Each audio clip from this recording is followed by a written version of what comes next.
नमस्कार विद्यार्थी मित्रांनो, पढ़ाई से दोस्ती या आपल्या यूट्यूब चॅनलवर सर्वांचं स्वागत आहे. इयत्ता 11वी इतिहास या विषयातील 5व्या प्रकरणाला आपण याआधी सुरुवात केलेली मित्रांनो, ज्या प्रकरणाचं नाव आहे जनपदे आणि गणराज्य. प्राचीन भारतीय इतिहासामध्ये जनपदे आणि गणराज्य यांच्या इतिहासाला अनन्यसाधारण महत्त्व आहे. तर यामध्ये आपण जन म्हणजे काय आणि या जनांनी एकत्र येऊन स्थापन केलेली जनपदे, तर या संकल्पनांचा या आधीच्या व्हिडिओ सेशनमध्ये आपण अभ्यास केला होता, त्याबद्दल चर्चा केली होती. त्यानंतर भौगोलिक सीमांची आणि स्वायत्ततेची जाणीव या जनांना कशाप्रकारे झाली आणि त्यामधनं वेगवेगळी जनपदे कशाप्रकारे उदयास आली, तर याबद्दलही आपण विद्यार्थी मित्रांनो माहिती घेतलेली आहे. जनपदीम तर या संज्ञेचा पण आपण या ठिकाणी उल्लेख केलेला आहे. अष्टाध्यायीमध्ये पाणिनींचा जो अष्टाध्यायी ग्रंथ आहे, तर त्यामध्ये आणि त्यानंतरच्या व्याकरण ग्रंथांमध्ये आपल्याला हा शब्दप्रयोग आढळतो जनपदीम.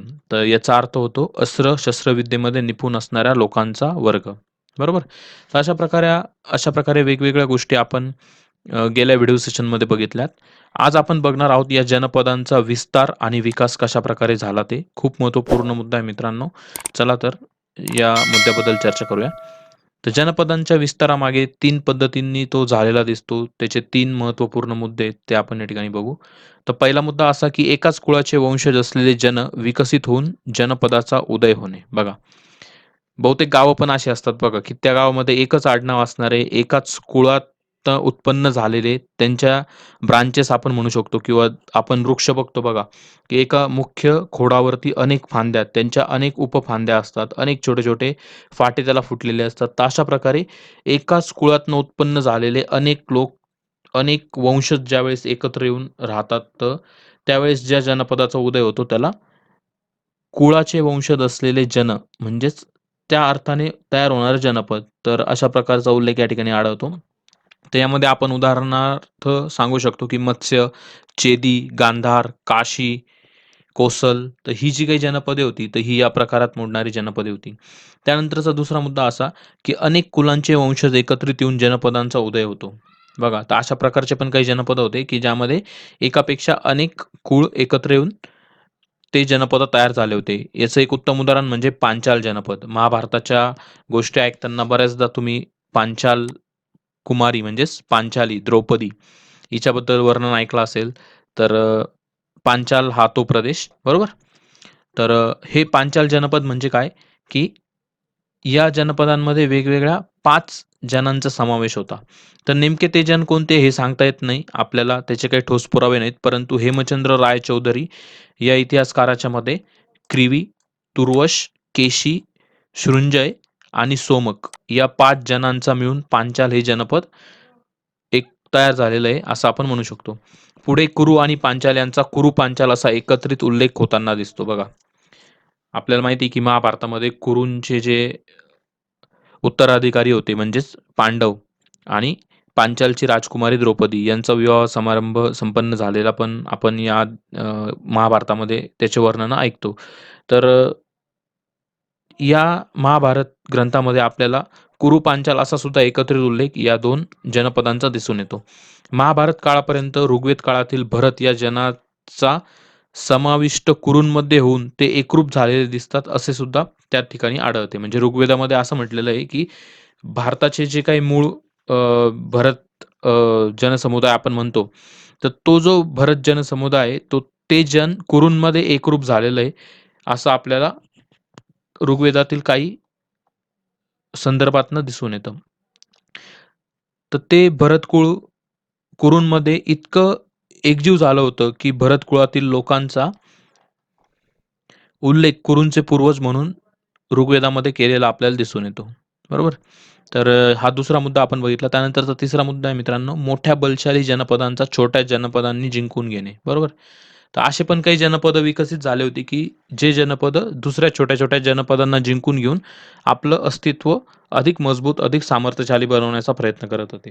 तर अशा प्रकारे या जनपदांचा विकास हळू-हळू होत गेलेला आपल्याला या ठिकाणी बघायला मिळतो.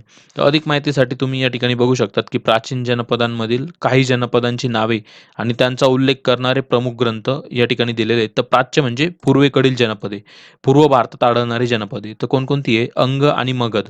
बिहारमध्ये ही जनपदं आढळतात. सध्याचं जे पाटलीपुत्र आहे, राजगृह वगैरे, तर त्या ठिकाणी मगध हे जनपद होतं आणि त्याच्या उत्तरेस अंग हे जनपद होतं. बरोबर. महाभारतात पण अंगाचा आपल्याला उल्लेख आढळतो. अंग, राज, कर्ण. बरोबर. महारथी कर्ण त्यांना अंग या भूमीचा राजा बनवलं गेलं होतं.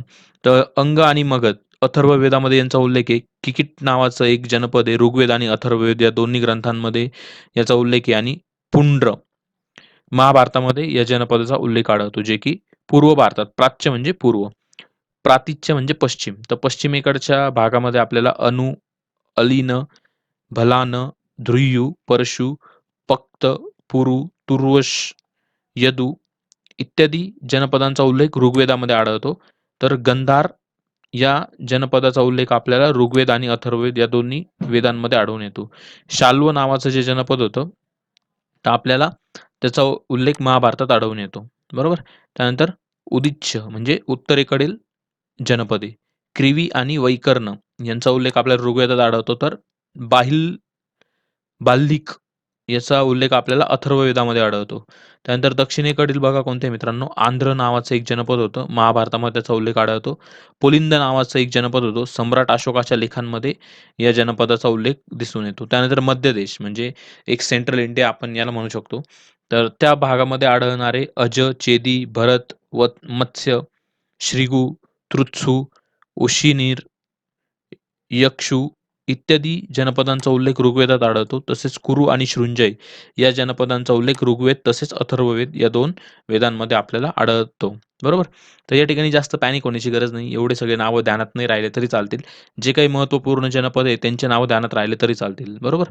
तर 2019 का 18च्या एम-पी-एस-सी प्रीला एक क्वेशन आला होता मित्रांनो, की तुम्हाला ज्या प्रादेशिक भागामध्ये जनपद आढळतात, त्याची सध्याची नावं दिली होती आणि पूर्वी जुन्या काळात जे काही प्राचीन भारतीय इतिहासातली त्या भागाला जी नावं होती, जनपदांची नावं होती, ती दिलेली होती आणि त्यांच्या जोड्या लावायला प्रश्न आला होता. तर तो प्रश्न मी कशाप्रकारे अटेम्प्ट केला तुम्हाला सांगतो, की मला फक्त एवढं माहीत होतं, की सध्याचं पाटलीपुत्र जे आहे, ते दक्षिण बिहारमध्ये आहे. म्हणजे पाटणा पटना जे बिहारचे राजधानीचं शहर आहे, ते दक्षिण बिहारमध्ये स्थित आहे. तर त्याला पूर्वी पाटलीपुत्र म्हटलं जायचं आणि ते पाटलीपुत्र म्हणजे मगध राज्याच्या संबंधात किंवा मगध जनपदाच्या संबंधात त्याचा पाटलीपुत्रचा उल्लेख आलेला आपल्याला दिसून येतो. तर मी ती जोडी लावली आणि ती जोडी लावलेलं एकच ऑप्शन त्या 4 पर्यायांमध्ये होतं आणि मी त्याला टिक करून आलो होतो. मला बाकी 3 जोड्या माहीत नव्हत्या, तरी पण माझा प्रश्न बरोबर आला. कारण का? की मला जी माहिती होती ती एकाच कोणत्यातरी गणराज्याबद्दल होती आणि ती कन्फर्म मला माहीत होतं, की याचं हेच उत्तर आहे म्हणून. तर तेवढ्या एका इन्फॉर्मेशनमुळे माझा तो प्रश्न सुटला होता. तर तुम्ही या ठिकाणी बघू शकता, की जरी आपल्याला हे सगळे नावं लक्षात नाही राहिले, पण यातले जे काही मुख्य 2-3 जरी नावं आपल्या ध्यानात राहिले, हे प्राच्य, प्रातिच्य, उद्दिच्य, तर हे काय नेमकं? तर ह्या संकल्पना लक्षात राहिल्या, तर तुम्ही नक्कीच अशा प्रश्नांना टॅकल करू शकता एलिमिनेशन मेथडनी. बरोबर? तर जाऊयात पुढे. गणराज्य. जनपदांबद्दल आपण माहिती घेतली. तर जनपदे प्रामुख्याने राजेशाही पद्धतीची शासन व्यवस्था असणारी होती. परंतु गणराज्य ही थोडीशी वेगळी होती. तर गणराज्यांबद्दल आपण माहिती बघूयात. उत्तर वैदिक काळातील साहित्य तसेच जैन आणि बौद्ध साहित्य यांच्या आधारे जनपदे ही अधिकतर राजेशाही पद्धतीची असल्याचं आपल्याला दिसून येतं. परंतु काही जनपदे ही गणराज्याच्या पद्धतीची होती. गण म्हणजे कोण? सामान्य लोक आणि सामान्य लोकांचं राज्य ज्या ठिकाणी आहे त्याला गणराज्य असं म्हटलं जातं. तर अशा गणराज्य पद्धतीची सुद्धा काही जनपदे मित्रांनो आपल्याला भारतामध्ये असलेली दिसून येतात. तर त्यांचा उल्लेख कुठे आढळतो? उत्तर वैदिक साहित्य आणि जैन आणि बौद्ध साहित्य यांमध्ये त्यांचा उल्लेख आढळतो. राज्यांचे वेगवेगळे प्रकार ज्या साहित्यांमध्ये सांगितले आहेत, त्यामध्ये वेगवेगळे जे काही संदर्भ आलेत ते याप्रमाणे तर राज्य, स्वराज्य, भौज्य, वैराज्य, महाराज्य, साम्राज्य, पारमेष्ट अशा प्रकारच्या वेगवेगळ्या संज्ञा या ठिकाणी वापरल्या आहेत आणि तुम्ही जर गणपतीचं असं अथर्वशीर्ष ऐकलं असेल, त्यानंतर जी काही मंत्रपुष्पांजली म्हणतात, तर त्यामध्ये पण तुम्ही हे सर्व नावं ऐकलेली असतील. बघा, म्हणजे वैदिक वाङ्मयातनं जे काही आपण आजसुद्धा ज्या काही संज्ञा किंवा जे काही श्लोक मंत्र पुष्पांजलीतले काही अ, ऋचा असतील, तर त्या ज्या घेतलेल्या आहेत आपण, त्यामध्ये पण ह्या सर्व वेगवेगळ्या प्रकारच्या राज्यांच्या त्याचा एक उल्लेख आपल्याला या ठिकाणी दिसतो. तर या संज्ञांचे अर्थ आणि त्याद्वारे निर्देश केलेल्या राज्यांचे स्वरूप निश्चितपणे सांगता येणे कठीण आहे. बरोबर? कारण की ह्या ज्या संज्ञा आहेत, तर यांचं एक समर्पक विश्लेषण आपल्याला अजूनपर्यंत पुराव्यांच्या आधारे ठळकपणे मिळालेलं नाहीये, असं आपण या ठिकाणी नमूद करू शकतो. तर उत्तर कुरु आणि उत्तर मद्र ही गणराज्ये वैराज्य स्वरूपाची होती. म्हणजे ज्यांच्यामध्ये कोणीतरी एक व्यक्ती राज्यकर्ता नसून जनपदांचे सदस्य एकत्रित होऊन राज्यकारभार चालवत. बघा, तर हे वैराज्य म्हणजे कशा प्रकारचं होतं, की अनेक व्यक्ती एकत्र येऊन अनेक सदस्य एकत्र येऊन राज्यकारभार चालवत. बरोबर? त्या ठिकाणी कोणताही एक राजा नसत. प्राचीन साहित्यात या राज्यांचा उल्लेख त्यांच्या राज्यकारभाराच्या पद्धतीला अनुसरून गणसंघ असा केला जातो. कारण का? गण म्हणजे सामान्य लोक आणि त्यांचा संघ एकत्र येऊन राज्यकारभार करतो म्हणून गणसंघ. तर अशा प्रकारे या राज्यांचा उल्लेख केलेला आपल्याला प्राचीन इतिहासात आढळून येतो मित्रांनो. गण म्हणजे समान दर्जा असलेला सत्ताधारी वर्ग. तसेच संघ म्हणजे अनेक कुळे किंवा अनेक जनपदे एकत्र आले निर्माण झालेले राज्य. बरोबर? तर इसवी सन पूर्वी 6व्या शतकापर्यंत अनेक संघराज्ये अस्तित्वात आलेली अशा प्रकारे आपल्याला दिसून येतात. तर सहज जाता-जाता काही इथे फॅक्ट दिलेला आहे त्या बघूयात. वज्जी, शाक्य, लिच्छवी आणि मल्ल हे गणसंघ गौतम बुद्धांच्या चरित्र कथेशी निगडीत आहेत. बऱ्याचदा असा पण प्रश्न येतो बघा मित्रांनो परीक्षेत, की गौतम बुद्धांच्या जीवन कथेशी संबंधित किंवा निगडीत असणारी खालीलपैकी कोणती गणराज्ये किंवा गणसंघ आहेत? तर हे ओळखा. मग तिथे तुम्हाला 4-5 नावं देतील. त्यामध्ये मग देतील अ, ब, क, अ, व ब, अ, ब, क, ड वरीलपैकी सर्व. तर अशा प्रकारचे काही तुम्हाला पर्याय दिले जातील. तर यावेळी तुम्हाला ही 4 नावं इथे ध्यानात ठेवणं गरजेचं आहे. वज्जी, शाक्य, लिच्छवी आणि मल्ल. तर हे 4 गणसंघ गौतम बुद्धांच्या चरित्रकथेशी निगडीत आहेत. तर गौतम बुद्धांचा जन्म शाक्य कुळातला आहे. बरोबर? त्यांचे पिता शुद्धोधन यांची शाक्य गणपरिषदेने अध्यक्ष म्हणून निवड केली होती. आता इथे राजा शब्द वापरलाय, परंतु राजा म्हणजे काय थोडक्यात, की अध्यक्ष बुवा.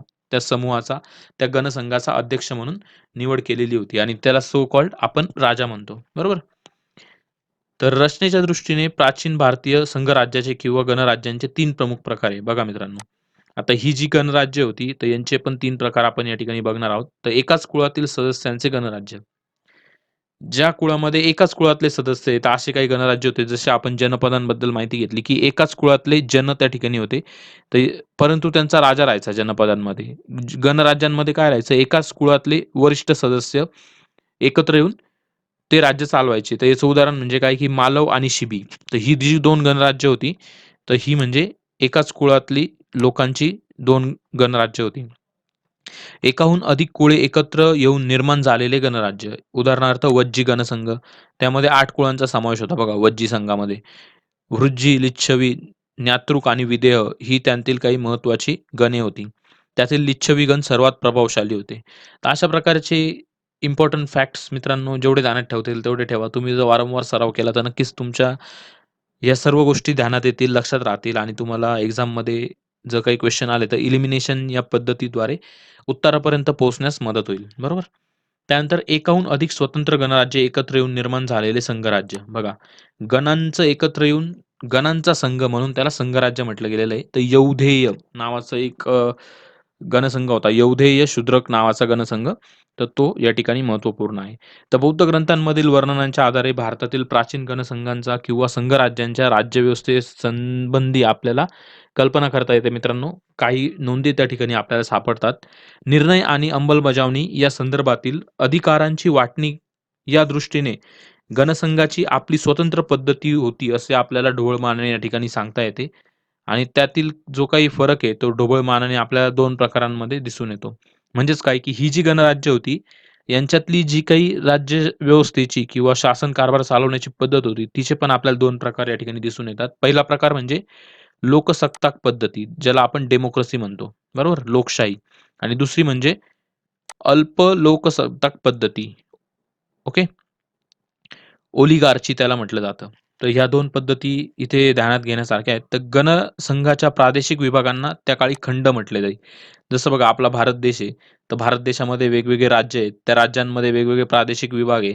तर अशा या प्रादेशिक विभागांना आपल्याकडे वेगवेगळी नावं आहे सध्या. जिल्ह्याच्या हेडक्वार्टरची नावं शक्यतो त्यांना असतात. तर या ठिकाणी प्रादेशिक विभागांना खंड असं म्हटलं गेलेलं आहे. अ, वैदिक काळात किंवा हे जे काही वाङ्मय आपल्याला आढळतं बौद्ध किंवा जैन वाङ्मय, उत्तर वैदिक काळातलं वाङ्मय, तर त्यामध्ये या गणसंघांच्या प्रादेशिक विभागांचा खंड असा उल्लेख आढळलेला आपल्याला दिसून येतो. तर या सर्व खंडांमधून सक्षम व्यक्तींची निवड करून त्यांच्या हाती राज्यव्यवस्था सोपवणे ही संकल्पना या व्यवस्थेचा मुख्य आधार होती. ही पद्धती लोकसत्ताक होती. सिकंदराच्या स्वारीच्या वेळेस पंजाब आणि सिंधमध्ये या प्रकारच्या पद्धतीचे अनुसरण करणारी लोकसत्ताक गणराज्य होती. बघा मित्रांनो, इसवी सन पूर्व जवळपास 3ऱ्या-4थ्या शतकाच्या आसपास हे सिकंदराचं आक्रमण आपल्या भारतावरती झालं होतं आणि त्या काळात जो काही पंजाब सिंधचा प्रदेश होता, तर त्या काळामध्ये अशा लोकसत्ताक पद्धतीची गणराज्य अस्तित्वात होती. बरोबर? तर हे आपल्याला पुराव्यांनिशी किंवा त्या काळातल्या दस्तऐवजावरनं समजून येतं. या पद्धतीमध्ये प्रादेशिक स्तरावर निवड झालेल्या व्यक्तींना गणमुख्य असे म्हटलं जाईल. आणि हे गणमुख्य जे होते मित्रांनो, हे गणपरिषदेचे सदस्य असत. गणपरिषदेला गणसंघाच्या संदर्भातील महत्त्वाच्या निर्णय घेण्याचे सर्वोच्च अधिकार लोकांनी दिलेले होते. गणपरिषदेने घेतलेल्या निर्णयाची अंमलबजावणी करण्यासाठी गणप्रमुख, बरोबर? तर त्या गणप्रमुखाला राजा असे म्हटले जाई. उपराजा म्हणजे उपाध्यक्ष, सेनापती, भंडागारिक म्हणजे कोषाध्यक्ष, फायनान्स मिनिस्टर तर इत्यादी काही मुख्य पदाधिकारी त्यावेळेस त्यांना मदत करण्यासाठी त्या गणराज्य पद्धती किंवा त्या शासन व्यवस्थेमध्ये होते हे आपल्याला दिसून येतं. बरोबर. त्यानंतरची दुसरी पद्धती म्हणजे अल्प लोकसत्ताक पद्धती. बरोबर. तर या प्रकारामध्ये काय मित्रांनो, की प्रशासनाचे सर्व अधिकार हे समाजातील अभिजनांच्या सभेकडे असेत. म्हणजे जे काही प्रतिष्ठित, पॉवरफुल जे काही तत्कालीन जे लोक होते किंवा आपण म्हणू शकतो, की जे अभिजन म्हणजे एक उच्चवर्णीय किंवा तसं म्हणण्यापेक्षा आपण असा उल्लेख करू शकतो, की जे ज्यांच्याकडे सो कॉल एक आदर भावनेने बघितलं जायचं किंवा अ, त्यांचा एक वेगळाच रुतबा असा समाजामध्ये होता, ज्येष्ठ व्यक्ती होते. तर अशा अभिजनांच्या सभेकडे हे अधिकार होते. समाजातील प्रशासनाचे अधिकार त्यांच्याकडे होते. पाणिनी आणि कौटिल्य यांनी या प्रकारचा उल्लेख राजशब्दोपजीवी संघ असा केलेला आहे. आता बघा राजशब्दोपजीवी संघ म्हणजे काय, की या वरिष्ठांनी घेतलेल्या निर्णयाच्या म्हणजे त्यांच्या शब्दाला मान देऊन जे प्रशासन चालत होतं, तर अशा प्रशासनाचा किंवा अशा गणराज्यांचा संघ म्हणजे हे राजशब्दोपजीवी संघ म्हणजेच अभिजनांचे सभा असलेले संघ असं आपण म्हणू शकतो. तर पाणिनीने वज्जी, अंधकृष्णी, यौधेय यांचा समावेश राजशब्दोपजीवी या प्रकारात केलेला आपल्याला दिसून येतो. तर कौटिल्याने वृज्जी किंवा वज्जी, मद्रक, कुरु, पांचाल इत्यादींचा समावेश या प्रकारात केलेला दिसून येतो. असे गणसंघ उत्तर प्रदेशाच्या पूर्वेकडील प्रदेशात आणि बिहार येथे अधिक प्रमाणात होते. तर असं आपल्याला या वेगवेगळ्या साहित्यांच्या पुराव्यांमधून दिसून येतं. तर अशा प्रकारे मित्रांनो आपण या ठिकाणी बघितलं, गणराज्य कशाप्रकारे उदयाला आली, त्यामध्ये कोणकोणत्या प्रकारच्या 2 लोकशाही पद्धती होत्या. तर एक होती लोकसत्ताक पद्धती ज्याला आपण डेमोक्रेसी म्हणतो, दुसरी होती अल्प लोकसत्ताक पद्धती, ओलिगार्ची ज्याला आपण म्हणतो. त्यानंतर काही महत्त्वपूर्ण माहिती या ठिकाणी दिलेली आहे. बघूयात काय दिलेली आहे. तर गणसंघाच्या संदर्भात आणखी 2 प्रकारचा उल्लेख प्राचीन साहित्यामध्ये आपल्याला आढळतो. एक म्हणजे आयुधजीवी संघ आणि दुसरा म्हणजे वार्ता शस्त्रोपजीवी संघ. आता आयुधजीवी संघ म्हणजे काय, की ज्यामध्ये फक्त शस्त्राच्या जोरावरती ते लोक त्यांचं उत्पन्न असायचं किंवा तो संघ उभा राहिलेला असायचा आणि वार्ता शस्त्रोपजीवी संघ म्हणजे काय? वार्ता म्हणजे थोडक्यात व्यापार उदीम आणि शस्त्रोपजीवी म्हणजे शस्त्र शिकण्यात तरबेज असलेले किंवा शस्त्रविद्या प्राप्त केलेले. तर अशा प्रकारचे काही संघ होते. म्हणजे एक संघ असा, की तो फक्त आक्रमणं करणं किंवा एक युद्धोपजीवी तो होता, असं आपण म्हणू शकतो आणि दुसरा म्हणजे व्यापार आणि युद्ध या दोघांना महत्त्व देणारा संघ. तर अशा प्रकारचे 2 संघ आपल्याला दिसून येतात. या दोन्ही प्रकारचे गणसंघ भारतीय उपखंडाच्या वायव्य प्रदेशामध्ये होते. त्यातला त्रिगर्त नावाचा गणसंघ जो होता, त्याचा उल्लेख आयुधजीवी असा केल्याचे आपल्याला आढळते. हे जे लोक होते, हे अस्त्रविद्येमध्ये निपुण होते बघा. त्रिगर्त. महाभारतात पण त्रिगर्ताचा उल्लेख आपल्याला दिसून येतो. तर हे लोक अस्त्र-शस्त्र विद्येत निपुण असून त्यावरून त्यांची उपजीविका अवलंबून होती. बरोबर?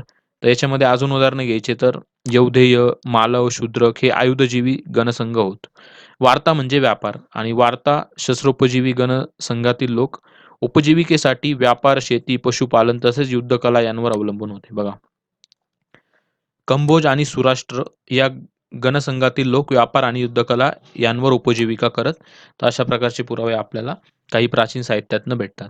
तर अशा प्रकारे मित्रांनो आपण जनपदे आणि गणराज्ये, त्यातल्या वेगवेगळ्या संकल्पना, त्या काळाची प्रशासन पद्धती, त्या प्रशासन पद्धतीच्या आधारावर त्या गणराज्यांचं आणि जनपदांचं केलेलं विभाजन, त्यांचे वेगवेगळे प्रकार, हे सर्व गोष्टी आपण या ठिकाणी अभ्यासल्यात. तर यावरून आपल्याला एक दिसून आलं, की जनपदांच्या उदयाचे प्रमुख कारण हे भौगोलिक सीमांची आणि स्वायत्ततेची जाणीव हे होतं. बघा, ज्यावेळेस लोकांचा एक विशिष्ट समूह एकत्र राहायला लागतो, त्यांच्यामध्ये काही आचार, व्यवहार, काही रूढी परंपरा, काही सभ्यता यांचा उदय होतो आणि त्यामुळे त्यांना त्यांच्या अस्तित्वाची, त्यांच्या भौगोलिक सीमांची आणि स्वायत्ततेची जाणीव हळू होऊ लागते आणि या स्वायत्ततेच्या जाणीवेमुळे अशा प्रकारचे संघ, जनपदे उदयाला आलेली आपल्याला दिसून येतात. तर आपण ह्या गोष्टी बघितल्या या पाठामध्ये. त्यातील काही बलशाली जनपदांचा विकास होत गेला आणि इसवी सन पूर्वी 8व्या शतकापर्यंत त्यातून 16 महाजनपदांचा उदय झालेला आपल्याला दिसून येतो मित्रांनो. तर या 16 महाजनपदांबद्दल आपण येत्या पुढच्या प्रकरणामध्ये माहिती घेणार आहोत. तर अशा प्रकारे मित्रांनो आपण या प्रकरणाची सांगता या ठिकाणी केलेली आहे. संपूर्ण जे काही बारकावे होते या प्रकरणातले ते आपण डिस्कस केले. तरी तुम्हाला काही शंका असतील तर तुम्ही नक्की कमेंट सेक्शनमध्ये विचारू शकता. व्हिडिओ आवडल्यास यातला आपण जे काही चर्चा केली आवडल्यास नक्कीच तुमच्या मित्रांसोबतही शेअर करा. व्हिडिओला लाईक करायला, शेअर करायला आणि आपल्या चॅनलला सबस्क्राईब करायला अजिबात विसरू नका मित्रांनो. कारण येणाऱ्या व्हिडिओचं नोटिफिकेशन तुम्हाला अगदी वेळेवर भेटेल. तर एन्जॉय करा तुमचा स्टडी. भेटूयात आपल्या पुढच्या व्हिडिओ सेशनमध्ये. धन्यवाद.